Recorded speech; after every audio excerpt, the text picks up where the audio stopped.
참 예수님, 이 지금 환풍기 이게 뭐죠? 온풍기? 이 돌고 있는 거죠? 예. 예. 나는 이렇게 뭐가 돌면 이렇게 얼굴이 여기서 화끈거리는 느낌이 있어요. 없으세요? 더워요? 좋으시겠어요. 이 추운 겨울에 더운 성당에 앉아 계셔. 여기 있으면 열기가 얼굴을 향해서 오는지, 그 운전할 때 보면 왜 그 더운 열기 얼굴 바로 오는 그런 느낌이 좀 드네요.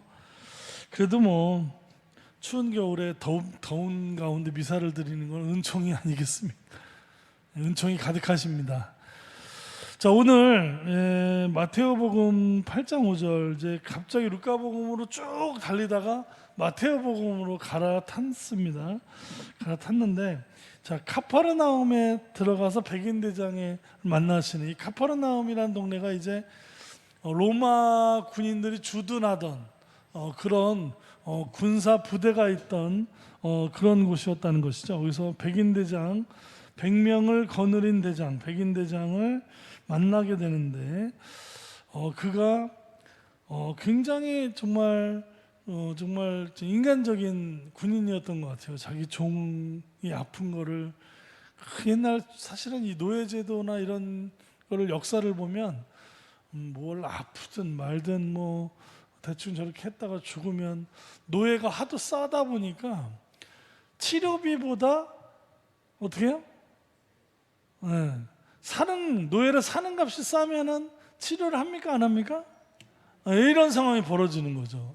진짜 그러냐고요? 우리 집 개가 멧돼지를 만났을 때 저는 그 개를 데리고 수백만 원의 수술을 할 수가 없었습니다. 죄송합니다. 멧돼지한테 옆구리를 강타당했는데, 맨 처음에 아랫집 개가 물은 줄 알고 그 아랫집 개를 잡아 죽이려고 했는데, 보니까 아랫집 개가 아니라 강화도에 멧돼지가 있더라고요.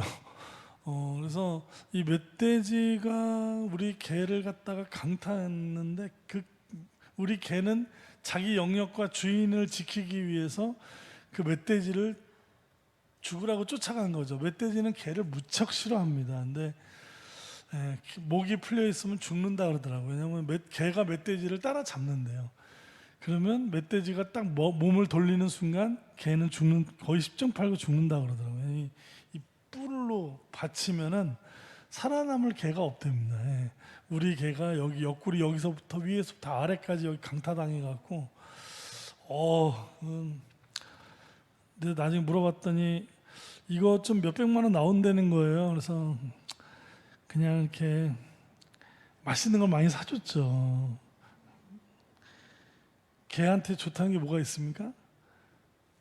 모르세요? 개들 안 키우나? 북어 뭐 이런 거 끓여 먹여, 조금 먹다가 안 먹어요. 너무 많이 아프니까.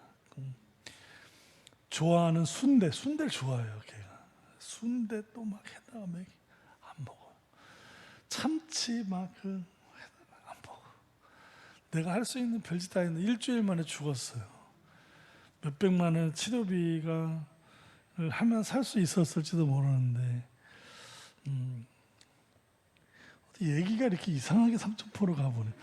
하여튼 틈만 있으면 삼천포로 가는 이 강론. 아무튼 이 백인 대장은 자기의 노예를 굉장히 아끼는 건 분명한 것 같아요.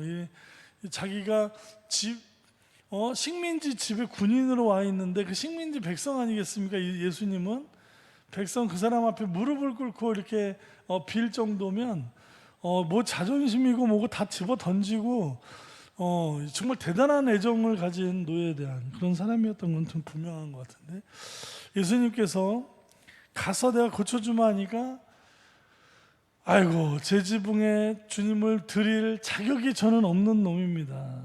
그래서 한 말씀만 해주십시오. 제 종이 나을 것입니다. 이게 어마어마한 겁니다, 사실은. 그래서 우리는 이 백인 대장의 믿음을 보고 너무나 놀라운, 예수님께서도 이스라엘 사람 누구에게서도 이런 믿음을 본 적이 없다, 이런 칭찬을 하실 정도의 어마어마한 믿음, 어마어마한 예수님에 대한 믿음이 저렇게 있을 수 있을까? 이게 실제 사건이면 정말 저렇게 나올 수 있을까? 이런 의구심이 들 정도인데, 자, 성서는 사실에 대한 예수님에 대한 기록도 있지만 예수님에 대한 체험, 그리고 그 체험을 바탕으로 신앙심이 생긴 초대교회 공동체의 신앙의 모습, 이런 한 세네 가지의 이런 많은 것들이 짬뽕이 돼서 이게 이런 마테오복음이나 이런 복음서가 신앙 고백문으로 쓰여졌다는 거 이미 여러 번 이제 들으셔서 잘 아실 텐데, 자, 오늘 이 복음에서 우리에게 던져주는 메시지가 진짜 무엇이냐, 이거는 이제 다들 어디에다 방점을 두고 이것을 묵상하고 다가가느냐에 따라 달라질 수가 있습니다만, 자, 오늘 이 백인대장이 예수님께 한 말씀만 하시면 종의 병이 나으리라 이렇게 확신을 한 백인대장, 이 백인대장은 예수님을 신앙하던 다른 신앙 공동체 누구보다도 신앙심이 강하다. 자, 보십시오. 예수님의 이 당시 저 사건의 현장에서 예수님은 신앙의 어떤 숭배의 대상이었습니까? 아니었습니다. 저 사건이 일어났다면 저 카파르나움 저 동네에서 예수님은 숭배와 경배의 대상이었나요? 아니죠. 그냥 유태인이었습니다. 자, 그러면 자, 선생님께서 한 말씀만 하시면 병이 낫겠습니다. 자, 여기서는 이 말 자체는 예수님에 대한 신앙이 있는 거죠. 그렇지 않습니까? 자, 다시. 자, 카파르나움에 예수님이 가셨을 때 백인대장을 만나서 백인대장은 예수님을 섬기는 사람이었습니까? 아닙니다. 예수님이 그저 사람 병을 잘 치료하는 어떤 의사 같은 수준의, 근데 의사들이 한 말씀으로 치료하나요? 저는 그런 의사를 만난 적이 있습니다. 한 말씀으로 치료하는 의사. 그건 사기꾼일 가능성이 높습니다. 아무래도. 그렇죠? 자, 근데 이 지금 상황 자체가 다 말이 안 맞는 거예요. 그렇죠? 예수님께서 한 말씀만 하시면 제 종의 병이 나을 것입니다. 이 얘기는 뭡니까? 이 얘기는 이런 사건이 있었겠죠. 이런 사건이 있었겠지만 이 사건을 가지고 오늘 마테오복음을 쓸 때에는 당시의 초대교회 상황을 반영한 겁니다. 이건 예수님이 신앙의 대상이잖아요. 제 얘기가 믿겨지지 않으세요?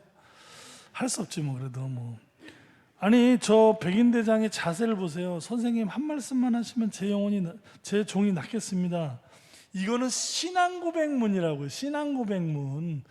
저 사건이 일어난 현장에서 저 말이 나오기가 어렵단 말입니다.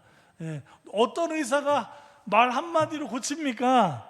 자, 제 얘기는 지금 양쪽으로 왔다 갔다 해서 좀 헷갈리실 텐데, 자, 저 사건이 일어난 예수님 살아계셨을 때의 가파르나움 상황과 예수님을 부활 이후에 하느님의 아들로 고백한 교회의 상황이 겹쳐 있단 말입니다. 지금 이 상황이 무슨 말인지 아시겠죠? 이러면 아시겠어요? 원래 예수님을 만나서 저런 어떤 사건이 있었겠죠. 하지만 그 사건에서 정말 백인대장이 예수님 보고 한 말씀만 하시면 제 종이 나을 것입니다, 이렇게 얘기하겠냐고요. 세상에 어떤 의사가 말로 고쳐요. 원래 고치는 사람도 있지. 뭐 심리 상담사나 뭐 정신과 의사들은 약을 너무 많이 쓰고, 상담하시는 분들은 이렇게 말로다가 고쳐. 지금 종이 앓고 있는 병이 말로 고칠 수 있는 병이 아니었을 가능성이 높단 말입니다. 그렇지 않습니까? 그러면 이 상황은 뭐냐면 이건 초대교회 상황입니다. 초대교회의 어떤 상황이란 얘기예요? 자, 우리는 여기서 이 상황을 어떻게 바라볼 것이냐, 백인대장의 신앙심, 이거를 어떻게 바라볼 것이냐, 이것을 제가 볼 때는 초대교회의 신앙 환경 안에서 이 백인대장의 신앙심을 이해해야지, 막 그냥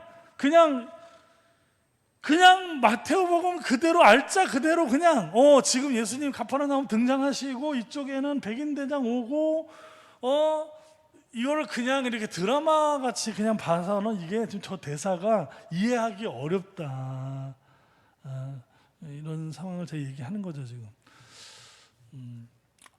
이해가 잘 안 가실 수도 있습니다. 그거는 여러분이 잘못이 아니라 제가 말 표현을 잘 세련되게 못하기 때문에 그럴 수 있는데요.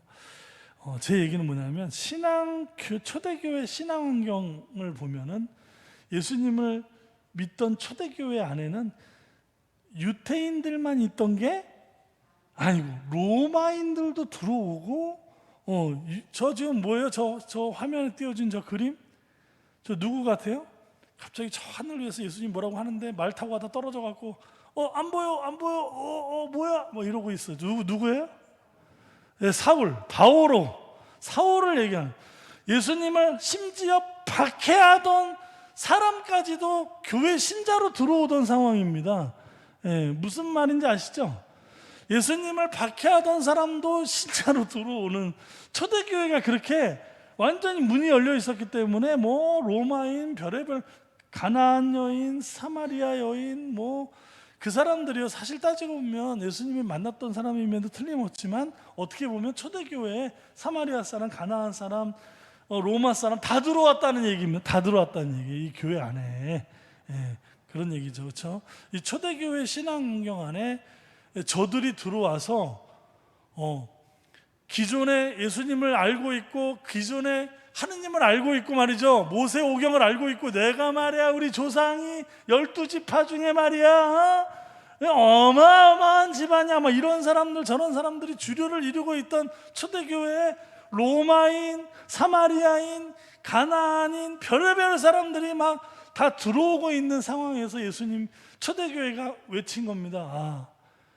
우리들보다 저 사람들이 신앙 가지지 얼마 안 된 저 사람들이 훨씬 더 하느님을 믿고 있구나. 우리는 우리의 전통과 인간적인 것에 기대어서 신앙생활을 했는데 저 새로 들어온 저 사람들은 정말 하느님을 진짜 순수하게 믿는 사람들이구나. 이런 일들이 벌어졌다 안 벌어졌다? 벌어진 겁니다. 이거는 예수님의 말씀이면서 초대교회 공동체가 함께 경험한 겁니다. 이게 저 바오로 사도 말이죠. 유태인의 아주 그냥 뼛속까지 유태인이었던 사람이었는 거 아시죠? 그 사람이 베드로하고 논쟁을 벌립니다. 뭐 가지고 논쟁 벌였습니까? 할례를 하느냐 마느냐, 우상에게 바쳐진 고기를 먹느냐 마느냐, 더 보수적이고 더 교리적이고 더 호교론적인 성격을 가질 것 같은 바오로는 그걸 가지고 베드로를 야단을 칩니다. 말이지 하느님의 예수님의 제자라는 사람이 말이야 그따 유대교도 그런 거에 말이지 그렇게 한다고 오히려 더 개방적이고 자기가 유대교 아주 골수 유대교 였었는데도 불구하고 그런 이야기를 한다는 거. 얼마나 교회에 큰 충격을 주고 신선한 바람을 그 공동체의 신선한 바람을 새로 들어온 사람들이 주는 여러 가지 모습들을 사도행전이나 우리는 바오로 사도의 편지에서 볼 수 있지 않습니까? 보신 적 없어요? 나만 봤나? 아무튼 우리 오늘 함께 묵상하고 싶은 것은 오늘 여러 가지 사실은 이 복음의 방점을 사실 백인대장한테 두면 안 됩니다. 우리는 복음을 항상 누구에 초점을 맞춰야 돼요? 예수 그리스도에 맞춰야 되는데 흔히 이 백인대장의 신앙심을 가지고 우리가 이걸 많이 보기 때문에 여기서 이거 한 가지만큼은 좀 짚고 넘어가야 돼. 이 사람들 단순히 백인대장, 예수님에게 낯설은 백인대장이 아니라 어떤 여러 가지 신앙 환경 안에 새로 들어온 사람들이 그렇게 순수할 수 있었다는 거.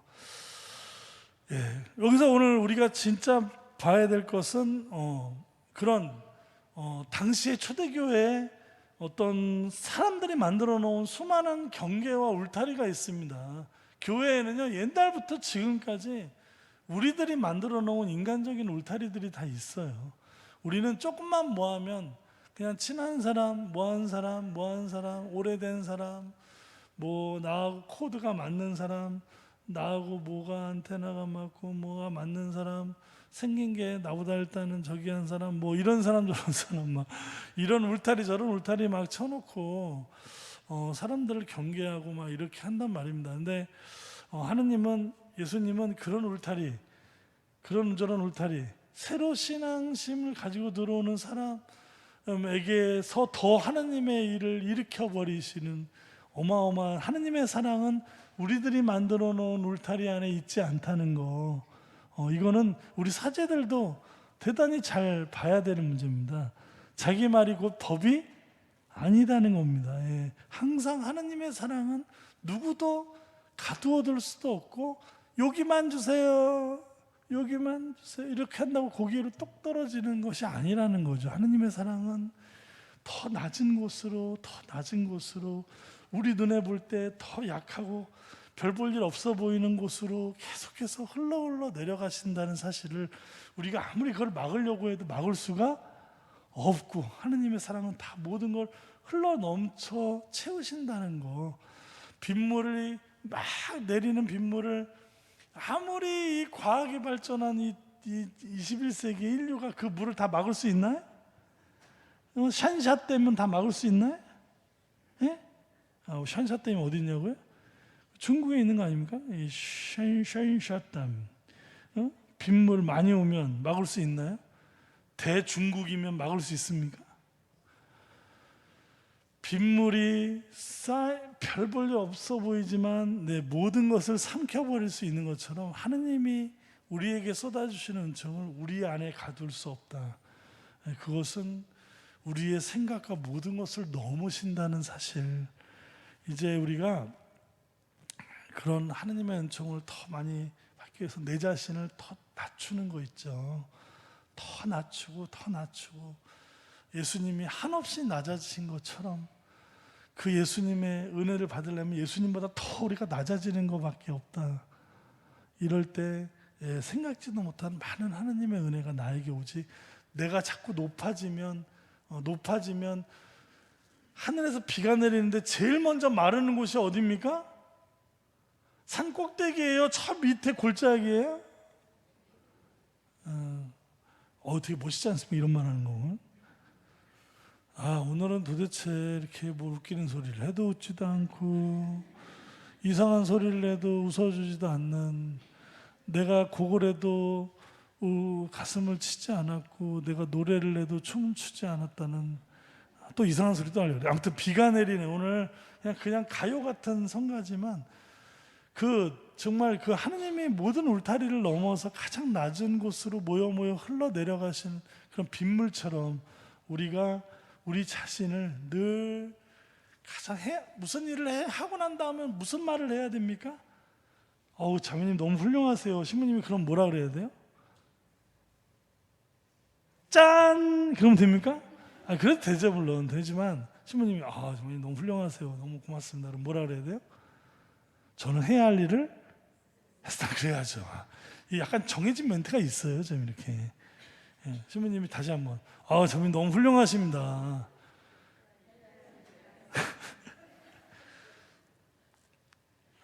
참.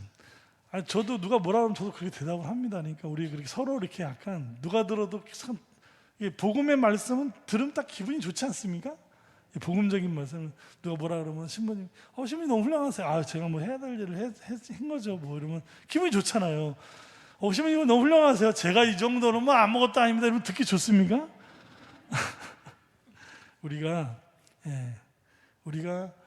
가장 낮은 곳으로 가야만 주님의 은혜가 넘쳐서 모인다는 거. 비가 내리면 제일 꼭대기부터 마른다. 진짜 이거 너무 그냥 준비되지 않은 말인데, 주님의 은혜가 여기 계신 모든 분들의 가슴에 가장 낮은 곳에서 흘러 넘쳐 충만한 하루가 되셨으면 좋겠습니다.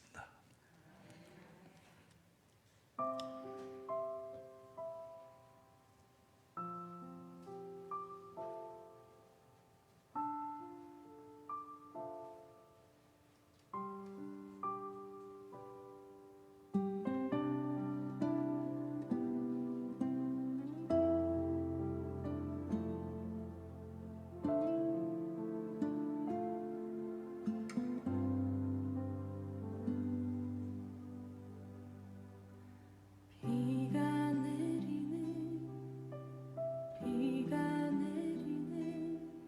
나의 마음속에도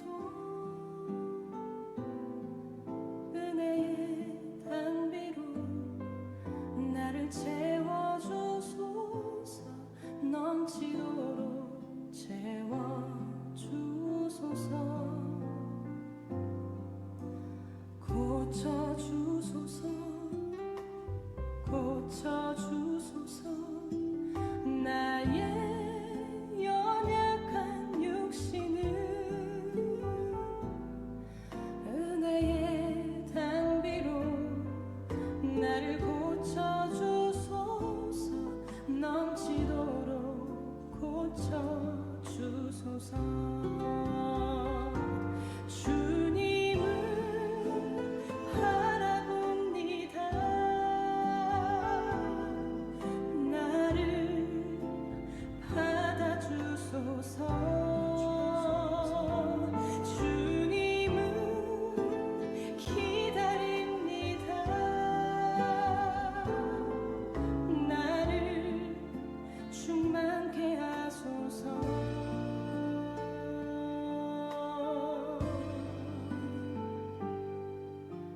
비가 내리네. 비가 내리네. 나의 마음속에도 은혜의 단비로 나를 채워주소서. 넘치도록 채워주소서.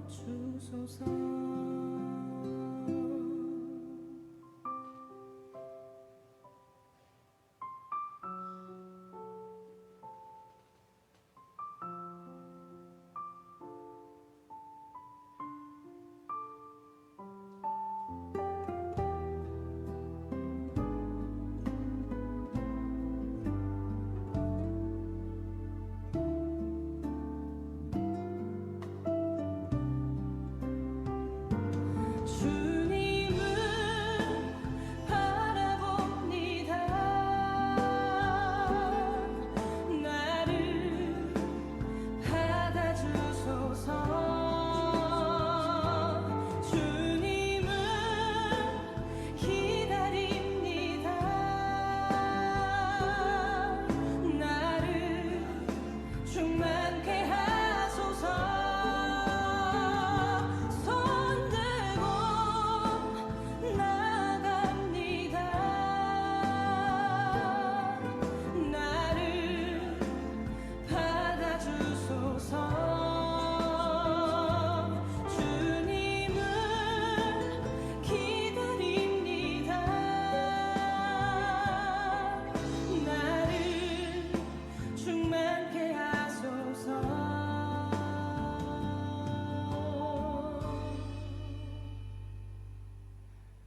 비가 내리네. 비가 내리네. 나의 마음속에도 은혜의 단비로 나를 채워주소서. 넘치도록 채워주소서.